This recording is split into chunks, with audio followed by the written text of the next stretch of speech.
Good afternoon. I'm George Latimer, Westchester County Executive, and this is our weekly Westchester update on issues that affect Westchester County. We have delayed the normal 2 o'clock start of this, which we try to do each week, in deference to President Biden's presentation to the nation on the overarching issue of what's happening with Russia and Ukraine. We have in our level of government issues that are of importance, and we're going to address some of those now, but we recognize that when it comes to matters of war and peace, they take precedence, and so we thought it appropriate not to try to redirect your vision to county government until we have the full opportunity to express what we're going to be doing today. Today we're going to be joined by our Commissioner Sheriff of our County Department of Public Safety, Tom Gleason.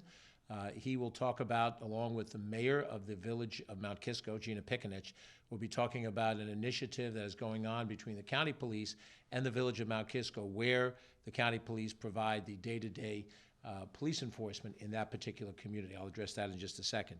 We'll have the opportunity to hear then from Mayor Piconich to talk about things in general in the village of Mount Kisco. That's part of our Municipal Partners Program. We have had in past weeks Mayor Roach from White Plains, Mayor Levin from Ossining Village.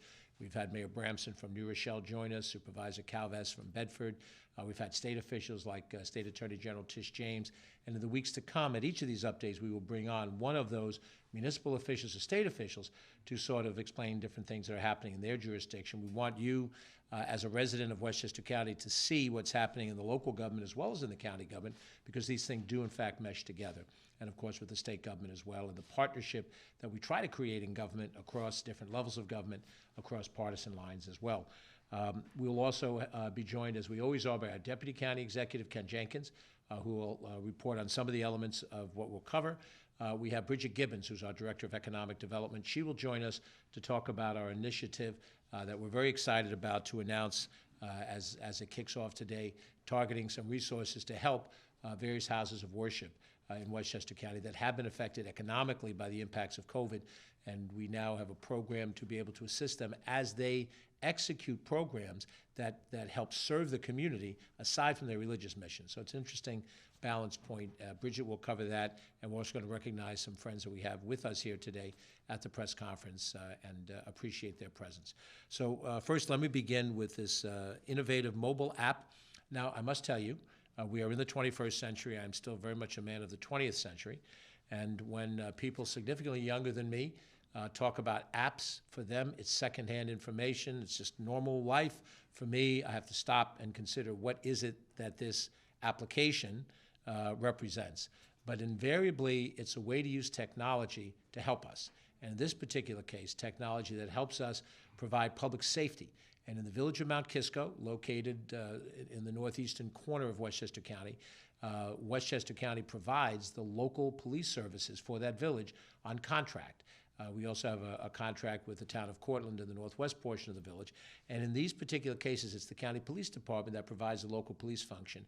And this innovation is a way for that police department to work more closely with the residents of Mount Kisco and be more responsive to the needs that they have. So I'm very happy to introduce our Commissioner Sheriff of the Department of Public Safety, Tom Gleason, who will explain the program, and then I will introduce the mayor of the village of Mount Kisco, Gina Piconich, so she can speak from the community side of that issue. Mr. Commissioner, thank you very much for being with us today. Thank you, boss. Good afternoon. As the county executive mentioned, the Westchester County Department of Public Safety is launching a new mobile app today. It'll enable residents and visitors to the county to receive emergency notifications, traffic alerts, learn more about county police programs and services, and connect with our officers in a new way. The mobile app was among the suggestions made by the county executive's Police Reform and Reimagining Committee to strengthen relationships between police and the community. We are pleased to formally implement this recommendation today. The app, which is available for Apple and Android phones, is designed to provide valuable information to Westchester residents, non-residents who work in the county, and anyone visiting Westchester for business or pleasure. Just enter Westchester County PD in the App Store in the search bar to locate and download the app. So we currently engage the public on multiple social media platforms and at the numerous community events that we host or participate in. But we are pleased now to have this new mobile app to give us yet another way to share information with and receive information from members of the public. By downloading the app, users will be able to sign up to receive emergency notifications and traffic alerts, send feedback to the department, whether a compliment or a complaint, provide tips about criminal activity, quality of life concerns, traffic conditions, and the like, learn about scheduled county police-sponsored community events and programs, get information and links about how to obtain things like accident reports, incident reports, submit a Freedom of Information request, or even apply for a pistol license. Connect directly with your school resource officer at your child's school in the Hendrick Hudson, Lakeland, North Salem, or Somers school districts, and connect with division and unit commanders at our headquarters and local precincts. In addition, the app has pages that can be utilized by the officials in the town village of Mount Kisco and the town of Cortland to push out local emergency alerts and other municipal government information. The Westchester County Police provide contractual services to both of those municipalities. So again, I would like to thank the county executive and his team for his support of this project for our department, and I encourage all of you watching to download the app today. Thank you. Thank you very much, Commissioner Tom Gleason from the County Department of Public Safety. Westchester County's Department of Public Safety, commonly we refer to as our county police, has charter responsibility for policing all of the county-owned facilities in Westchester County. And that generally means our parks and our government office buildings. They also provide the police responsibilities for the parkways in Westchester County, the Hutchinson River Parkway, Sawmill River Parkway, Cross County Parkway, the Bronx River Parkway, which we ourselves own. And in the process of policing the county parks and the access to those parkways, we have a responsibility as a regional police department. But what's been done over the years, and most recently in the case of Mount Kisco, and as Tom alluded to in the town of Cortland, is we have made our police services available contractually to the municipal governments of Westchester County. Some of them, as large as Yonkers, are very large professional police forces, but some of the communities are much smaller. And as they look at the challenge, not just to have as professional police forces they can, but the costs that are involved, a number of communities have looked and have determined that by working with the county, having the county take over that police function, it is a cost savings to the municipality. They spend less in contracting with Westchester County than having their own independent force. The mathematics differs depending on the communities. We make this offer open to any community in Westchester County. There are 45 combinations of cities, towns, and villages that make up Westchester County. 2 of them, as we've mentioned, we are currently working with. And it's important to note that as we have these innovative programs from the county level, they immediately become available for the village or the towns that are contracting with the county to provide this service. So I'd like to introduce next Mayor Gina Piconich of the village of Mount Kisco. She has been the chief executive officer there now for a couple of terms, 2 terms, I believe. 3 terms. And she's formed a great partnership and the other members of the village board. And I want to join with her Officer Ramirez, who is a member of the county police department, and he's on assignment in Mount Kisco. And we want the community to see the kind of commitment that we have to the village of Mount Kisco. Madam Mayor. Thank you, sir. So again, my name is Gina Piconich, and I have the honor to serve the people of Mount Kisco as their mayor. Partnerships, and particularly the partnership with the Westchester County government in general, is an important strategy to make us an effective local government. And one of our strongest partnerships is centered on public safety. And so we contract services for the Westchester County Police. They staff the Mount Kisco precinct, and with that comes all the intelligence, training, and capability of the full Westchester County Police Force. We had representatives who sat on the Reimagining and Reinvention Task Force, and part of what came out of that was the need for stronger relationships within the community with our officers. And so we have our village board just approved a 3-month trial period for a community resource officer. Similar to the concept of a school resource officer, a community resource officer will be focused on building relationships and maybe filling in gaps between the reactive police response and the need for proactive community building. And so we have with us here Officer Eddie Ramirez. Eddie was formerly an officer with the Mount Kisco Police Department, who then moved to the county, left us for a short while to be an SRO, and is fortunately back with us in Mount Kisco. So we're looking forward to the extraordinary impact that we know he will have. And after this 3-month trial, we'll be looking at the effectiveness of this period of time, the outcomes, and then determine how to move forward. So we're very fortunate. And, we have a large population in our community that's native Spanish speaking, and so the fact that Officer Ramirez speaks both English and Spanish is a great benefit to us.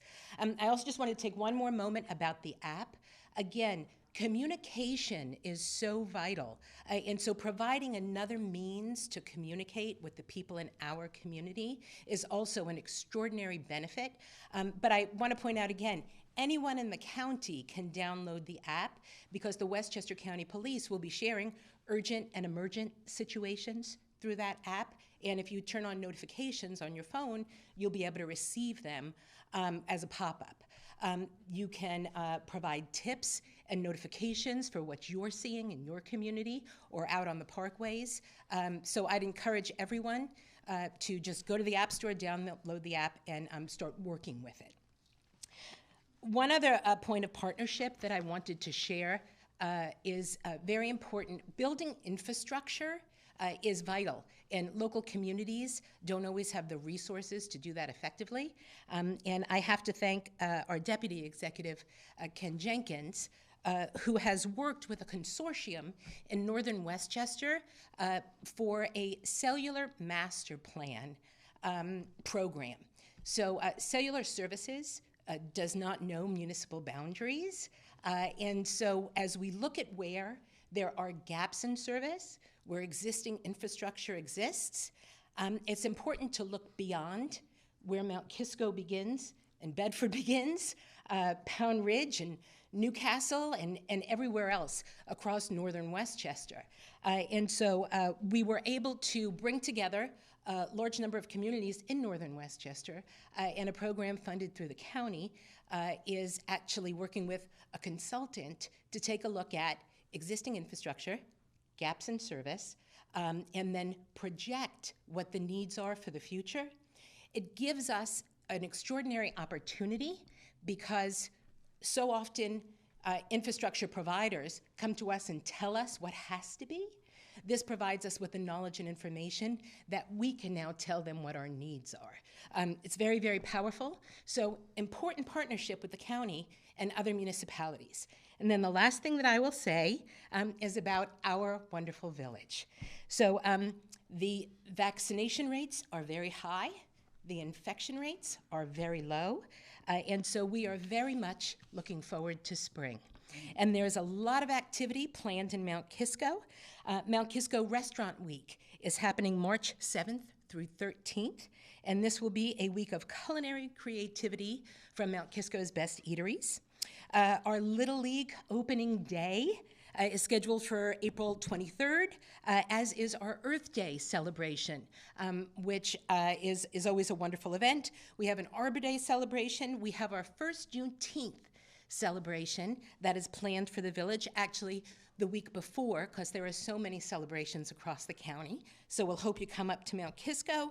And then lastly, I will share that we are going to every Sunday for the Mount Kisco Farmers Market. So Sundays from 10 a.m. to 2 p.m., May 15th through October 30th in downtown Mount Kisco. Come up and give us a visit in the Big Little Village. Thank you. Thank you, County Executive. Thank you very much, Madam Mayor. We appreciate you being with us today. And Officer Ramirez, thank you as well for your service not just the people of Mount Kisco, but the people of Westchester County. We're grateful. And we're grateful, Tom, for your service as well. We will continue to have municipal partners join us at each of these updates in the coming weeks, and we're very appreciative to learn a little bit about each of these different communities. And I must say, wherever you may live in Westchester County, you need to visit these communities. You need to go to Mount Kisco and experience some of these restaurants. You need to go there when they have the various fairs and activities. There is no residency requirement to attend. You'll have just as good a time as somebody from Mount Kisco will when you go to these things. And I think that's one of the great joys of living in Westchester County, that we have diverse communities with different personalities. When you go to a festival on the Hudson River, in any of our river towns, when you're on the Long Island Sound Shore, when you have an ethnic festival in the heart of one of our urban centers in Mount Vernon or here in White Plains, there's a different flavor for each of those different things, and it enhances your life experience. So you work hard, you want to provide the best for your family, you want to have a substantial accomplishment in your career, but when you relax, I'm not exactly sure when that happens for me, but when you relax, there are wonderful places that you can do it, and Mount Kisco is certainly one of them, and we hope to see you at some of those events. Gina, thank you very much for being with us. And again, thank you very much to the County PD for this innovative app. And I'm sure under the age of 68, people will understand exactly how to use it and exactly what the benefit is. I'll learn how to use it too. So we appreciate that. Our next update bullet point involves our 2022 Business First grant program. Now, it's almost the 2-year anniversary from the beginning of the COVID outbreak. And when COVID broke, it changed everything for everybody, not just for governments, for businesses, for not-for-profit organizations, for religious institutions. Every single part of our society was upended. In the early stages of the infection, you may remember as it shot up through the roof, the state, under the aegis of the prior governor, shut down elements of the society and said you couldn't do this, you couldn't do that, and you only had 25% of the people that could show up, and then you couldn't go into a gymnasium and all those things. We are a long way down the road from that. But the impacts of those decisions have been devastating for lots of these different organizations. You may recall that we used money in that very first year of 2020, which came from the Coronavirus CARES Act money, to help support some local businesses. I think about 300 or so businesses received some direct support from us. We also showed over the last 2 years how we put support into local chambers of commerce, because those chambers of commerce were upholding the marketing of these small downtown areas. Without that marketing, you wouldn't get the same kind of attendance during the middle of the pandemic. And now what we've been able to do through the brilliant leadership of Bridget Gibbons, our Director of Economic Development, working along with Joan McDonald, our Director of Operations, Emily Saltzman, our Deputy Director of Operations, is come up with another program that's targeted to work with certain religious organizations, because in the same way that businesses and other types of organizations suffered, so did our religious institutions. And it did not matter what line of faith they were in, whether it was Christian or Jewish or Muslim, Hindu, Buddhist, any of the different entities like this suffered. They could not get the same kind of charitable donations from the memberships.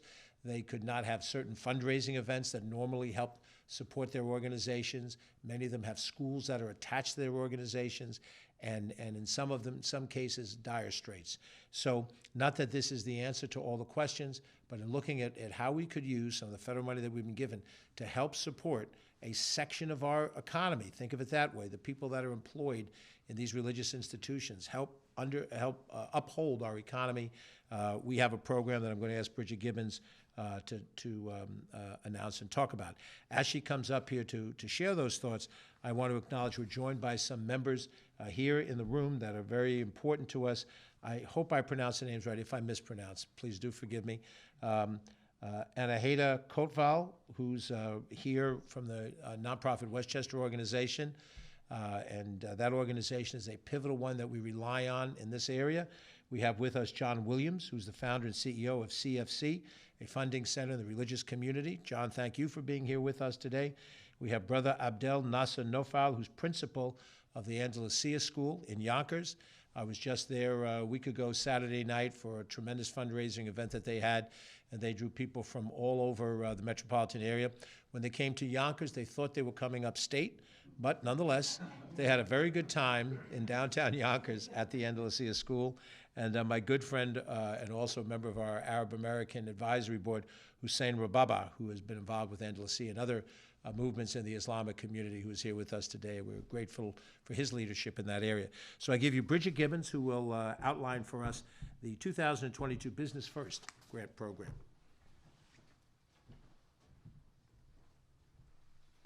Thank you, County Executive. We are pleased today to announce our $17 million grant program to support nonprofits and religious organizations facing challenges as a result of the COVID-19 crisis. This is the fourth round of grants that the county is administering, and the funding for this program is provided through the American Rescue Plan. Just a few details about the program.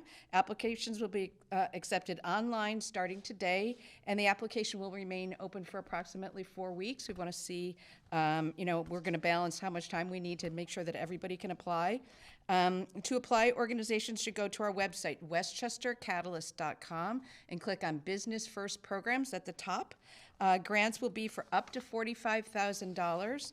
Nonprofits, the funds can be used to cover increased costs for things such as upgraded ventilation systems or plexiglass shields, or decreases in revenue due to, for example, reduced programming, reduced fundraisers as a result of COVID-19. For religious organizations, the funds can be used to defray expenses as a result of providing services to the community that were required as a result of the pandemic. Food banks, COVID-19 testing locations, vaccination sites, and other services that they provided.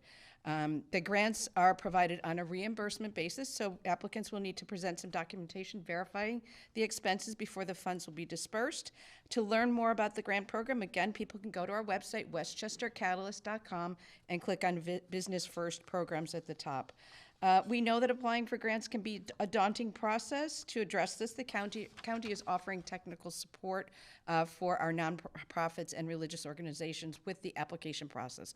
The goal is to ensure that completing the application and submitting the documentation is not a barrier to an organization applying for a grant. To facilitate this, a number of experienced nonprofits will be providing support, led by Jan Fisher, Executive Director of Nonprofit Westchester, and our thanks to those who have joined us here today who are supporting this important initiative. I want to thank the County Executive for his vision and his support of this important program. We know that these grants will provide significant relief to our nonprofit and religious organizations as they continue providing vital services throughout Westchester County. Thank you.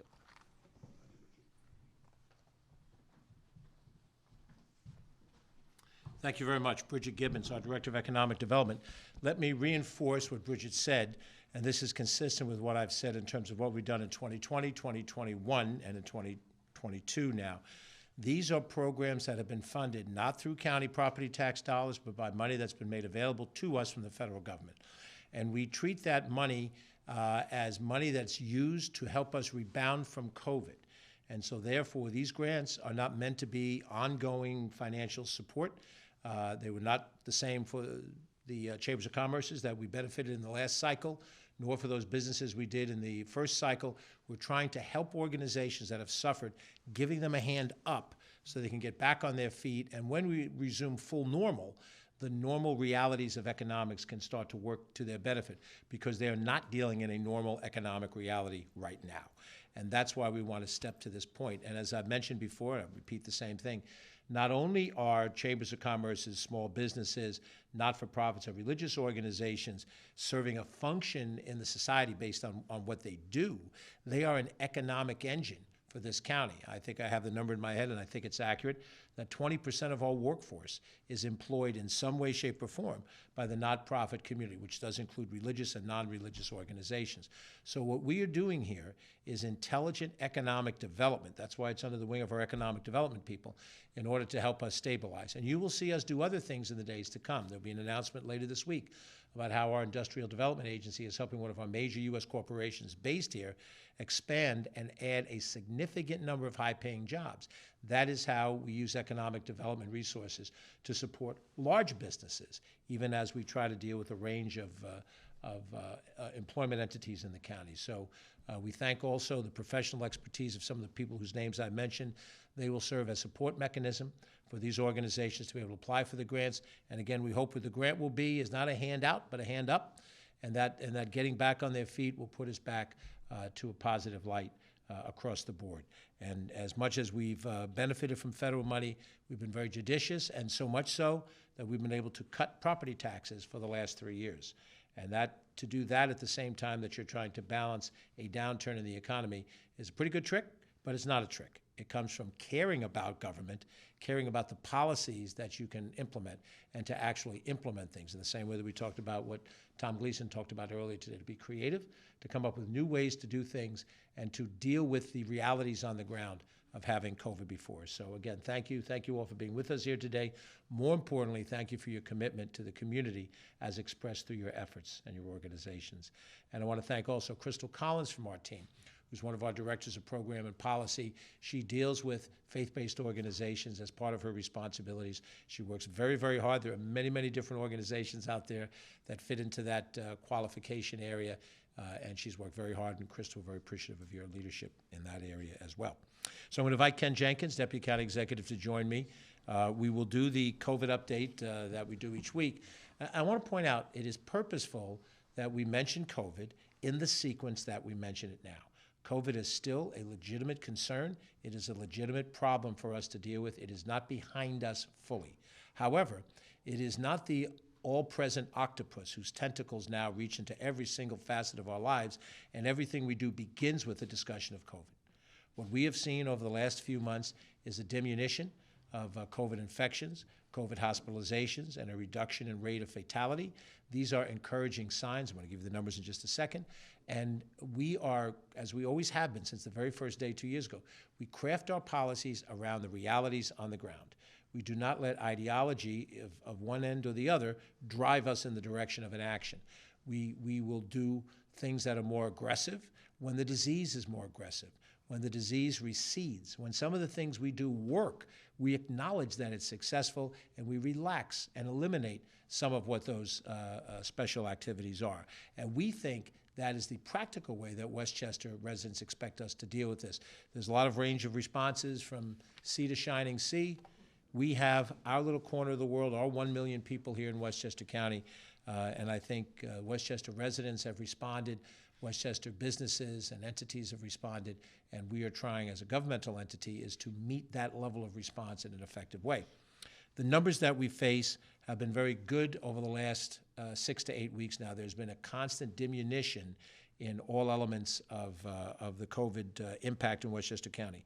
As of today, we have 1,324 active cases of coronavirus in Westchester County. That means people who've been tested positive in the last 10 days, who have not yet gone through the period of time, the waiting period in which your antibodies fight the disease off, and so that you know you're COVID-free at the end of those 10 days. The 10-day period is what CDC and the New York State Department of Health has established. It once was 14 days. They've advised us now through their research 10 days is sufficient. 10 days it is. And over those 10 days now, we've had 1,324. To put it in perspective, 1 month ago today, where we have 1,324 today, a month ago today, we had 16,500 plus active cases of coronavirus. In 1 month, from 16,000 down to 1,300. That is a significant drop in the number of active cases. And I might add, the 16,500 was not the peak of what we experienced. Since January 1st, we reached a peak in the first week of January of over 36,000 active cases. 36,000 people who contracted COVID within that 10-day period as of the first 10 days or so of January. That number has dropped down now to 1,324. That is a clear sign that the things that we're doing are working, going along with the natural progression of the disease, which was heavy infection and then a quick drop-off of the infections. When we talk about number of people infected, Ken and I both had our battle with this. We both were basically unaffected physically by it. The next question is, who was affected enough to be hospitalized for it?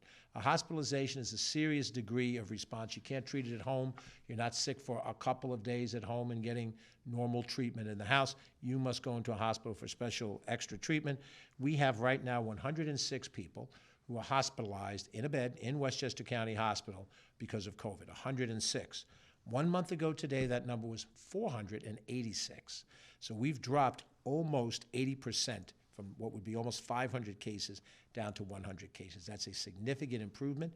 And a month ago, 486 cases had come down from the prior peak, which is 677 people hospitalized for COVID. So clearly, not just the total number of people that have the disease, but the number of people that are sick enough to be in the hospital for the disease has decreased dramatically. The final statistic, two statistics we point to, the numbers of fatalities. I repeat this like a mantra. Every fatality is a tragedy. I'm going to talk about one before we close our program. Every fatality is a problem. If we had one person who had died in the last week, that would be a tragedy. We had 16 people die in the last week to COVID. That number compares a month ago to an equivalent week of 55 fatalities. So from 55 fatalities down to 16 fatalities shows a positive improvement, although each of the 16 people that died is a loss of a neighbor, a friend, a parent, a child, a co-worker, whatever that relationship with that person is. But to see the number drop from 55 to 16 is progress, and we intend to continue to make progress. The infection rate of 100%, of 100 people tested, we test in the thousands every day. The infection rate yesterday was 1.5%, meaning out of every 100 people that were tested for COVID, 1.5 of them tested positive out of 100. 2 weeks ago, that number was 3.8%. Almost 4 people out of 100 tested positive. And if you want to go back to a month ago, that number was 8.3%. So 8 people plus tested positive a month ago, down to roughly 4 2 weeks ago, now down to 1.5 this week. That is another sign of progress. Less infection in the aggregate, less infection as a percentage, less degree of sickness based on hospitalization, less ultimate degree of impact, and less fatalities. Those are the reasons why a week ago we lifted the mask mandate that we had at the county office building. That is why we did not renew the COVID emergency declaration, which we put into effect in December. Why? Because the virus is receding at this point in time. And we obviously reserve the right to reverse those decisions if the virus begins to expand again. That's always a possibility. We're encouraged by the fact that we're getting closer to the warmer weather. We're almost at the end of February, soon March, soon April, and then the springtime. We have seen less disease spread in the warmer weathers. We're outdoors more. The disease spreads much less effectively in the outdoors, although it still spreads. But we have been comfortable enough to reduce some of our restrictions, given the realities. But here's the important part. When we had the mask mandate in effect in Westchester County offices, we had no outbreaks of COVID. We had individuals who contracted COVID, and we had people who were exposed to those individuals that had to quarantine, even as the person that had COVID had to be isolated. Managing a department of county government, Tom Gleason had to deal with this. When you have an individual officer or sergeant come down with COVID who had interaction with him, and you have to quarantine and test, make sure that they can come back on the job after so many days. And it creates a management challenge for every department of county government. Every department has a different function. But by doing the things we did, we avoided having a mass outbreak within our workforce. So when someone tells me masks don't work, you know, as I said when we had this conversation a week ago, I shared with you the anecdote. I'll repeat myself, given my advanced age. I hope you'll forgive that. You would not accept it if somebody sneezed directly in your face or coughed directly in your face from a few feet away. We don't do that in a civilized society. We turn our head, we cover the cough, we cover the sneeze, because we know that we're conveying a full load of germs, in this case a virus, directly to the other person. You wear a mask to reduce, not to eliminate, but to reduce the amount of what that viral load is. And when I wear a mask, I'm reducing it coming to you. When we wore masks, we saw a reduction in the viral load, sufficient to take the masks off and not have to have masks. So it was never about ideology. It was always about practicality. And if the numbers continue to show the progress that we've made, there is no intent, certainly, to shut any part of the economy down, to require masks or anything of that nature. Our vaccination numbers in general have been very good in Westchester County, although I must say the third shot, AKA booster shot, and I'm pretty particular about what I call this thing. The third shot has been said now by CDC to be an essential part of your protection from COVID, that you should have the third shot. Our third shot percentage is well behind our first and second shot percentages. Now, there's a lag time of so many months between the second shot and the third shot. But I would encourage people, I did it on camera. It's, a nothing burger to get the shot. I had no personal reaction to it, stiff arm for 24 hours. It really gives me a sense of some protection. I've had no aftermath from any of the vaccinations. Ken's in the same boat. Most everybody that I know I've talked to, almost no reactions to it. There are people who will not get a vaccination for whatever number of reasons. Again, we'll talk about that at the end of the show. But for those of us who have gotten the first 2 shots, there is no reason for you not to get the 3rd shot because it reinforces your protection. It makes you less likely to get the disease. Nobody can give you a guarantee. And I think we all know enough science to know that what the vaccination does is it builds up your antibodies to fight off the disease when the disease presents itself to you. So, and whatever your infection might be, the stronger your antibodies are, the more you fight it off, the less sick you get. When the antibodies are fighting it off, you might have a fever, you might be sick, but that's your antibodies doing their job. And that's the science I got getting a C in biology in high school. I know enough to know that. And I know enough to know that the vaccinations do work for what they're intended to do. Now, the medical science is working on a post-COVID treatment, so that if you get COVID and you take some treatment, it will clear up COVID in you. That's not what a vaccine does. That's not what a mask does. But I have confidence that medical science will give us something along those lines. I don't think I'm going to have to go find a horse deworming pill or something on the market that's used for some other purpose just because it's not what CDC says. And out of stubbornness, I will do whatever somebody else tells me to do on the internet just because it's the alternate point of view.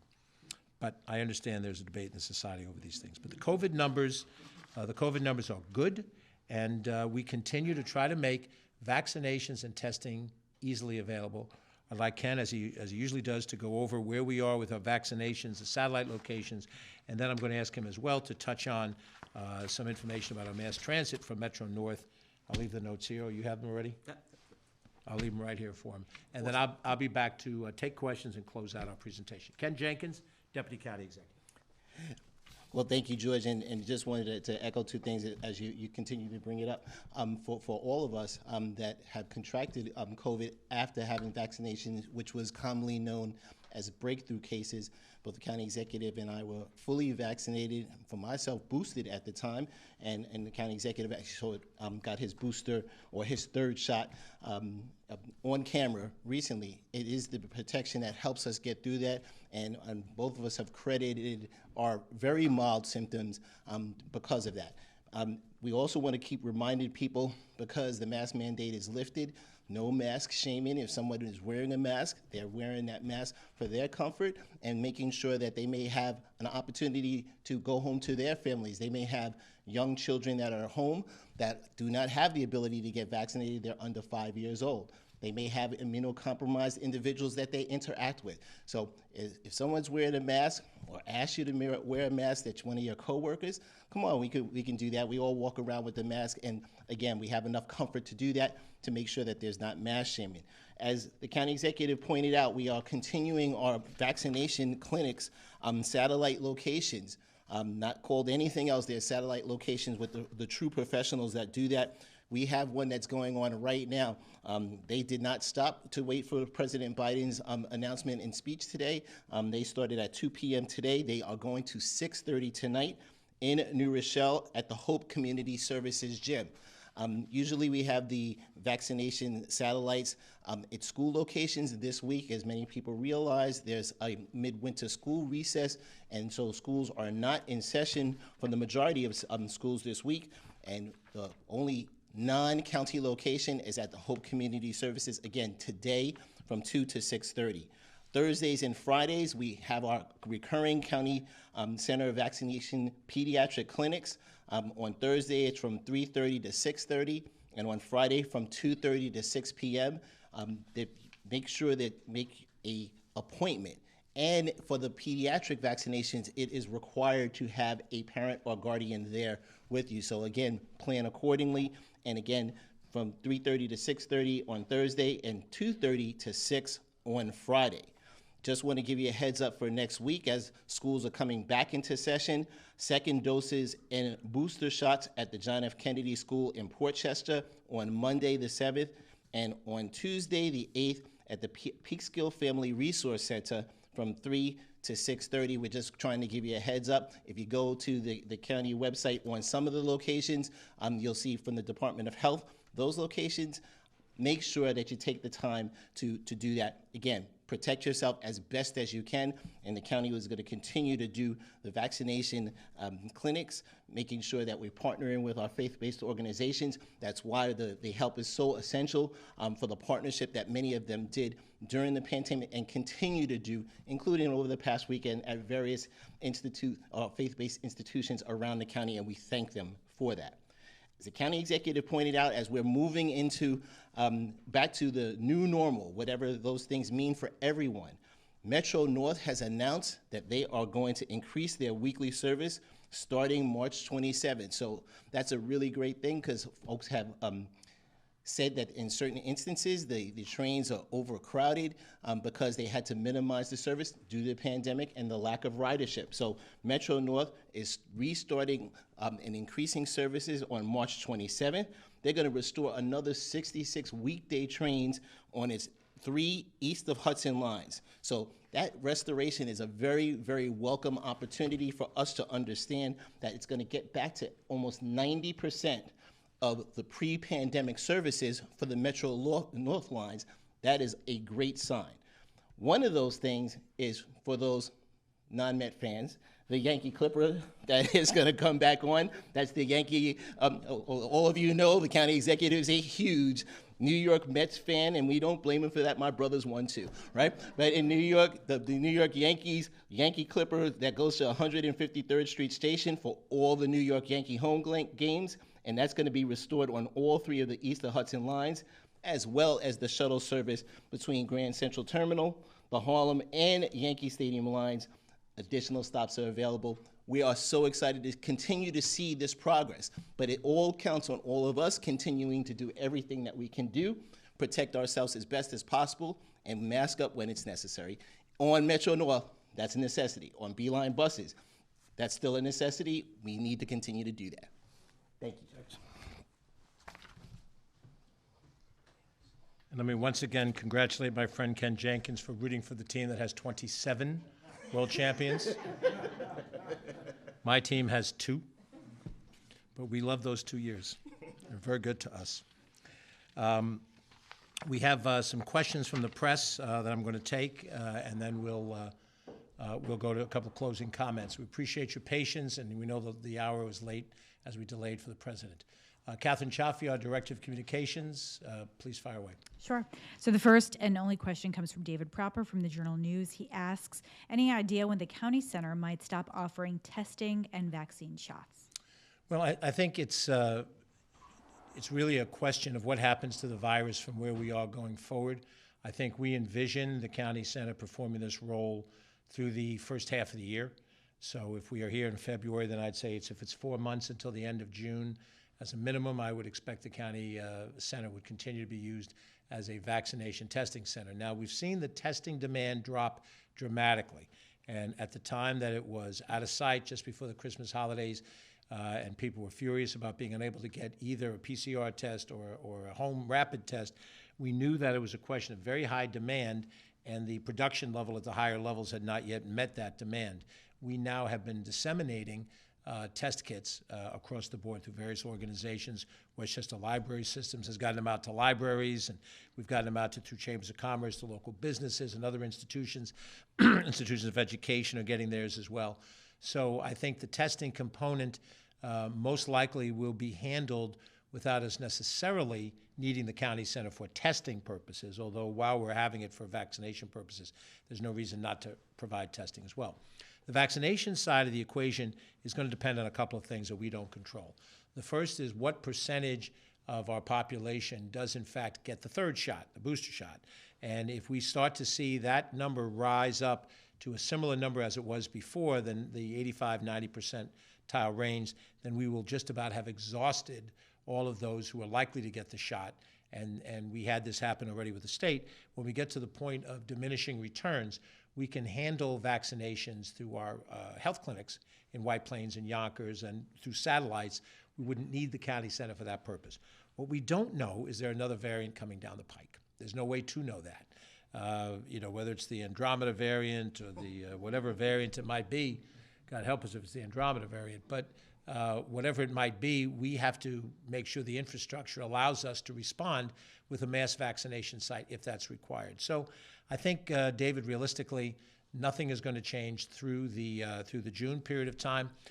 If we were to decide that we could permanently put the county center back to its prior use, which I would love to have as of tomorrow, it will take us some time, certainly a couple of months, maybe more than a couple of months, to reestablish the county center as a venue for sporting events and some things. Some things can come in fairly quickly if it's a little theater or some of the breakout rooms along the side, but to get the main floor organized properly, break down all of the construction that's going on there, will take some time. So even if we made a decision that was targeted to date specific, it would take us a couple of months after that, I think, to restore things to a basis. So I think it's unlikely we're going to see much use of the county center throughout the bulk of 2022, but we're hopeful, and we'll watch the numbers, and if the numbers change, we'll go from there. With that, no other questions from the press. I'll just mention a couple of other things very quickly. This Wednesday at 5 o'clock, the chair of the Board of Legislators, Catherine Borgia, you saw her here as well as in her own environment in the Board of Legislators, the new chair, and I will be on Facebook Live at 5 o'clock.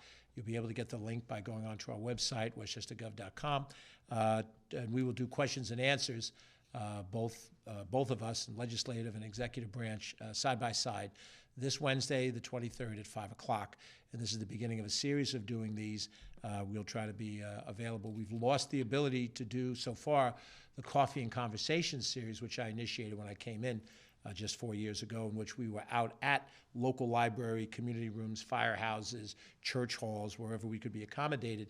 And the original program was meant for me to be with each of the 17 county legislators in their district on a given day. And we might do 2 locations in their district on that day and all of that. So all of that was scrapped because of COVID, concern about spreading the disease.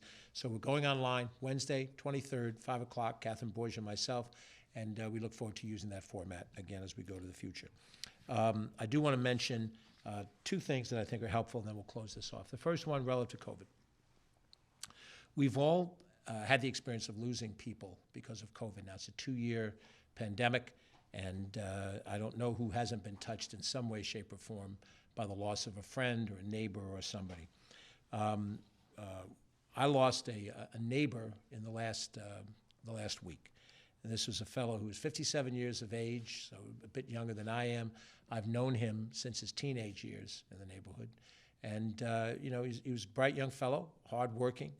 He had a career in the automobile industry, and he was an automobile aficionado. He'd work on cars, doing things in cars that I don't even know could be done to cars, and he had a great facility for that. He was loved by his family, his mom and dad. He is the father of a young man now who's 27 years old. And we lost him to COVID, age 57. As much as I like this individual, we disagreed on politics. We had different points of view. We remained friends. We could kid each other as people do. But he was very insistent on certain beliefs. And one of those beliefs was that vaccinations were not good. And when we talked about it, even lightly, I could not move him an inch. I couldn't move him an inch on it. And I told him, I'm older than you. I'm not as healthy as you are. I got vaccinated. Nothing's going to happen. Could not see it. And the tragedy of it is he contracted COVID. In the space of 4 days, he died. I don't know what you can tell somebody when they believe what they believe. We're adults, and none of us like to be told what to do.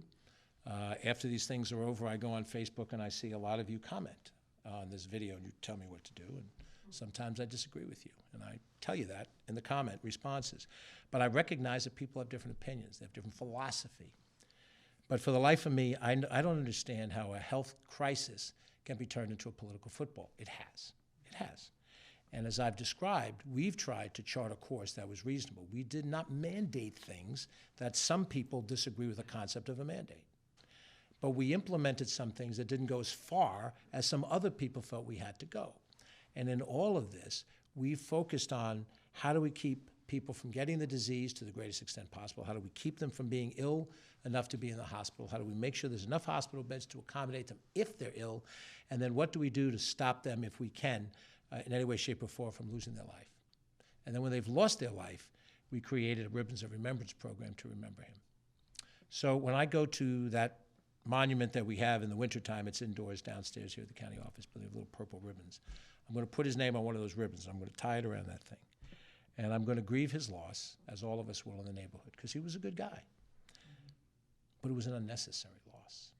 It was unnecessary. He could be here today with his son, with his parents. So I beg you, nothing will reach him now.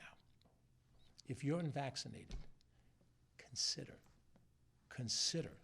what you're risking, because there are people that love you. Forget about politicians, forget about us. People love you. They want you to be there for them in the years to come. You may get the disease and not affect you, but then again, it might affect you. And when it's too late, what do you say? Put a ribbon around a piece of wood. That's what we do. And I don't want to put any more ribbons, any more pieces of wood. I want people to understand we're fighting a disease. We can fight about other things in politics. Let's just not fight about that. Let me close with the overarching issue. We held off this press conference, and we've done this before when governors have spoken. We recognize where we are in the cosmos. We are not at 1600 Pennsylvania Avenue. We're not on the second floor of the executive building in the Capitol. We are running a county government, and we defer when higher levels of government have bigger issues to deal with. And I don't know what's more important than war and peace. As we're watching our screens, what's happening with Russia and Ukraine, I have no more inside information than you do. The president does not call me up. The Secretary of State does not get a hold of Ken to ask for our opinions about what to do about these things. But I will tell you one thing that's frustrating to me, and there is a tie-in at other levels of government, right down to the village and town and city level of government. When I watch people who willfully misrepresent the truth, willfully misrepresent the truth. And when I listen to the justifications that Vladimir Putin is using to go into Ukraine, these are lies. They're just lies. They're lies. I understand that he may be able to pull off what he intends to do. I have no way to know if he can be stopped. I hope the sanctions will have a curative effect. I hope, three ghosts will visit him on Christmas Eve and change his life around as they did for Scrooge. But whatever it is, I know a lie when I hear it. And I know Ukraine is not the aggressor here. They're not the aggressor. 30 years ago, Saddam Hussein was the aggressor. And he went into Kuwait, and he brought the Iraq Revolutionary Guard to take over Kuwait. He wanted to take over Kuwait. He said they were the 19th province of Iraq. He knew that they had a lot of oil. They had a seaport that was of great value to Iraq, and they felt that the wealth of Kuwait could become the wealth of Iraq.